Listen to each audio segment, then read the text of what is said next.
sa inyo bang religion, na ba mo'y ingunta saway o ikasaway sa kaning nga Katoliko? Ang tinuod nga religion, katong nagsangyaw sa gugma. O kung may nguntag nagsangyaw sa gugma, of course, hindi ta makasaway nga to sa uban. Kung ang unsa Seventh-day reaction man- Adventist ba makigdiskusyon sa laing relihiyon, nagpasabot na ba kini nga giwala na nato ang gugma ug respeto kanila? Ania ang nindot ug tataw nga pamahayag ni Pastor Chris Bacalaris isip tubag sa mga naghuna-huna nga ang among pakigdiskusyon pagwala og respeto ug gugma sa laing relihiyon. Paminawan ninyo kini nga tubag.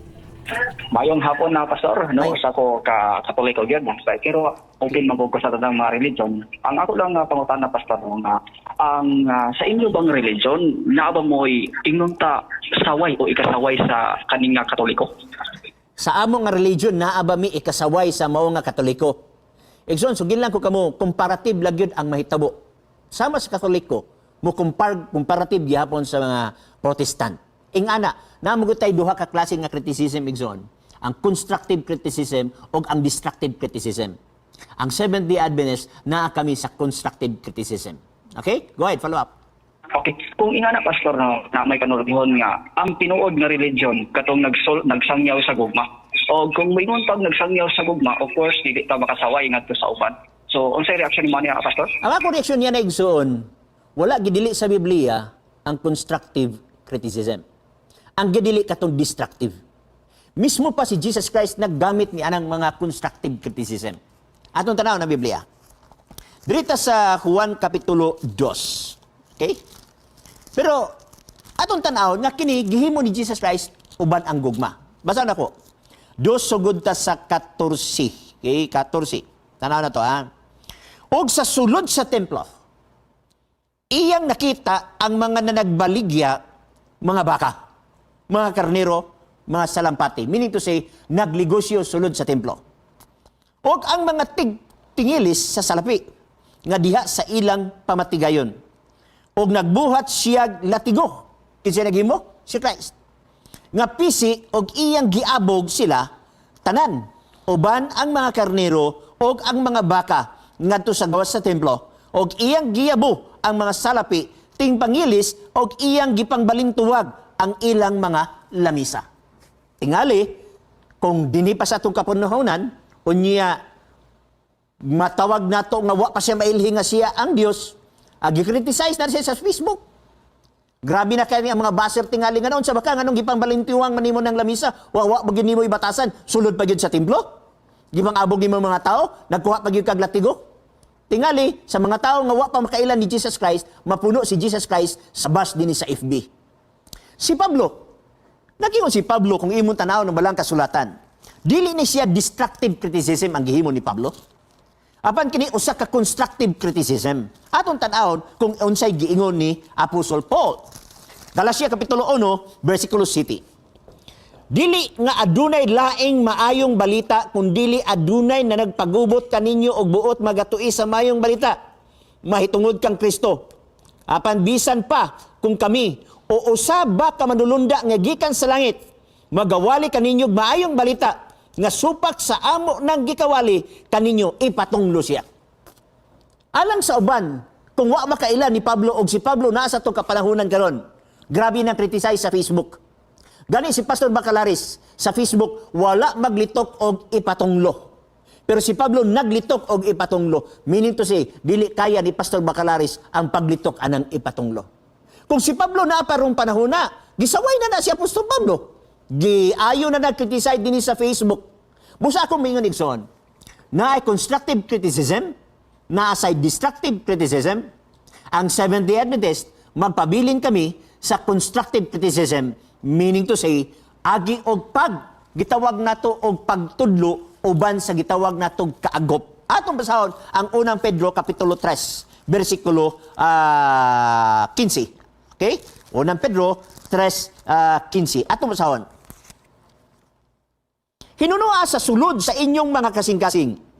Katahiin ninyo si Kristo, ingon nga Ginoo, kinahanglan andam kamo kanunay sa pagtubag kang bisan kinsa nga mangutana sa hinungdan sa paglaom nga anaa kaninyo.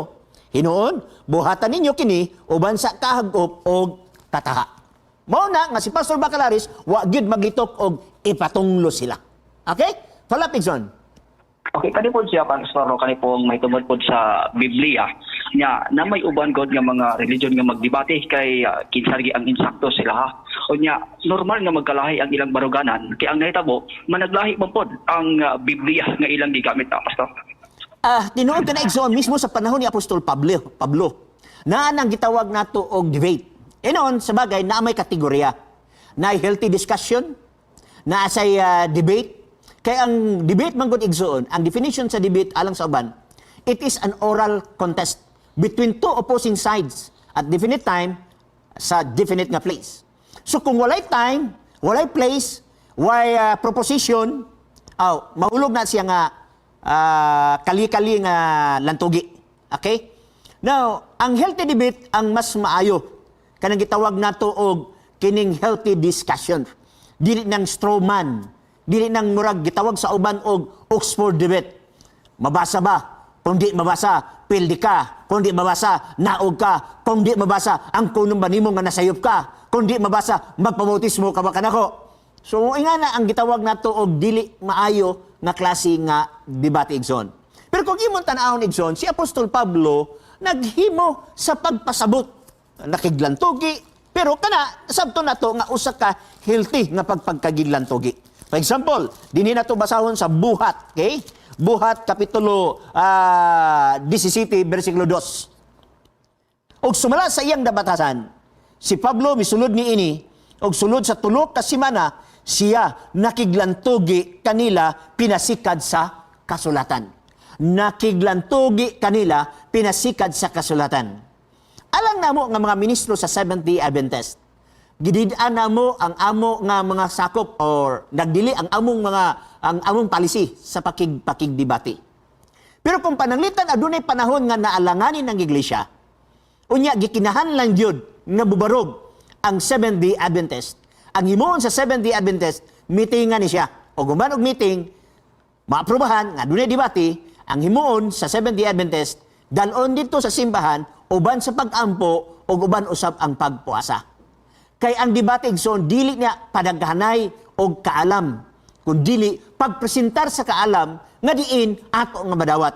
Kay kining mga mensahidor igsoon mura ni sila og globe sa smart nga ga promote sa ilang nga mas maayo ang globe, mas maayo ang smart kay kusog ang signal guman pa ang mga una-una. Ingana, pero ikaw lang gihapon ang mopili sa imong gusto nga imong pasakupan base sa imong nasabtan. Wala pa John. Kani po ang Bible pastor no atong nabatayan nga ilahi siya. So unsa bay imong knowledge po ani mahitungod kung diskutan tag history pastor kaning Bible nga managlahi man ang version labi na kung managlahi pod nga religion. Actually dili malikayan nga managlahi gyud ang version. Nganuman daghan naman tag pinulungan. Di sad mahimo nga ang Biblia sa Hebrew ipabasa nimo dinhi sa Pilipinas.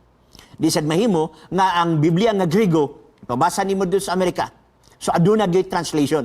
Kung aduna translation igsoon managlahi gina. Na King James Version, na New King James Version, na New International Version, na Revised Standard Version, na Contemporary Bible, na dagan. So, ingani, dili siya ingon na nga lagyo. Lahi-lahi ang gigamit nga mga pinulungan kay ang inspirado kadtong original. Ang nag-translate, dili inspirado. Na ay mga slight nga mga interpretation sa uban. Pero, dili man ta magkabalaka, tungod kay naaman ang Hebrew, naasad ang Grego. Kung ang adunay usa ka translator, masayop siya sa translation, pwede mo balik ka sa Hebrew, pwede ka mo balik sa Grego. Ang Seventh-day Adventist Zone, gidawat na mo ang tanan nga Bible, unsa man nga mga version. Apan kung adunay teksto nga angay konsiderahan nga gikalibgan sa usa ka tawo, ang Seventh-day Adventist sa iyang paagi gamitan na siya og grammatical principle. Ang grammatical principle igsoon iagi na balik dito sa original nga pinulungan kung Old Testament man na basahon sa Hebrew, New Testament man na basahon sa Griego og unsa ang iyang kahulugan kay ang tao makakamitar og mistake usahay sa gitawag natog kahulugan. Og human yan na igsoon ang Seventh-day Adventist usab mo gamit og gitawag natog historical principle. Nga diin, unsa man ang available nga mga history, balik niya na nga mga panahona aron madungagan ang imong kalantip sa pagsabot sa balaang nga kasulatan. Ang Seventh-day Adventist usab nag-consider sa gitawag nato og literary principle. I-consider sa Adventist kung unsa na siya nga clarity nga figure of speech. Simile ba na siya? Personification ba na siya? O unsa ba? Parable ba na siya? Labi na din sa Revelation, pero tindaghana sa mga symbolic diri. So ang Seventh-day Adventist, wala magpadali-dali sa iyang interpretation. Mamanggani nga ang prinsipyo sa pangutana, Pastor, moingon nga tubagon ang imong mga pangutana, mahitungod sa imong pangutana sa 28 beliefs of Seventh-day Adventist, pinaagi sa mabasa o pagpasabot sa Biblia. Okay, 5 minutes na nabilin, Exxon. Next question. Kay kanipod siya pastor no nga daghan man mo claim nga ang sila daw kuno ang religion nga mo'y tinuray nga makaluwas sa kaning katapusan kaning pagbalik lugar sa judgment day. So naabag yun kani pastor naabag yung religion nga like usa ka religion nga mao lamang ato ang angay nga sudan aron kay sure nga dito ta maluwas. Actually, walay doktrina, walay pagtulunan ng Seventh-day Adventist nga nag-ingon nga ang pagpasakop sa usa ka simbahan makaluwas. Ang pagtulunan sa Seventh-day Adventist mo ni nga ang kaluwasan diha lamang kang Jesus Christ, wala nay lain. Buhat 4:12, Episod 2:8, mismo imong binuhatan dili na siya pwede. Pero human ikaw nga naluwas, na may iglesia or simbahan si Kristo, dito kang magpasakop. For example, ang mga apostoles, sa dihang nag-Bible study sila, o ilang gi-introduce si Jesus Christ, nga mao lamang ang makaluwas, o sa diha nga nagpabautismo kana sila, asa man na sila ibutang, kung walay iglesia nga nahitabo. Kung imong tanawon igsuon ang Biblia, gidugang sila sa iglesia. Meaning to say, adunay iglesia nga gitukod si Kristo nga diinkantong nga bautismuhan, dito na sila ipasakop. Mamanggani si Kristo nagingon sa Mateo 16:18, kay ikaw si Pedro og niining bato, which means Jesus Christ, pagatukoron ko ang akong iglesia, meaning to say mga tinuwag. O ang ganghaan sa kamatayon, dili makabuntog kaniya, kay sukad kaniya itong hangtod karon na ay mga katawhan sa Dios nga nagbantay sa sugo sa Dios, nga walay bugto, walay puas, nga gikan sa panahong Kristo, hangtod karon na ay mga grupos tao nga nagbantay sa adlong igpapahulay. So importante gihapon ang iglesia, dili kay siya mo'y muluwas, dili si Kristo, importante siya in the sense kay siya ang depositories sa kamatuoran, o siya usab ang mag-nurture sa mga tao ngadto sa pagkabinalaan. Last question, exam, before tamuin, kay gamay na kay itong panahon. Defend the faith that God has once for all given to His people.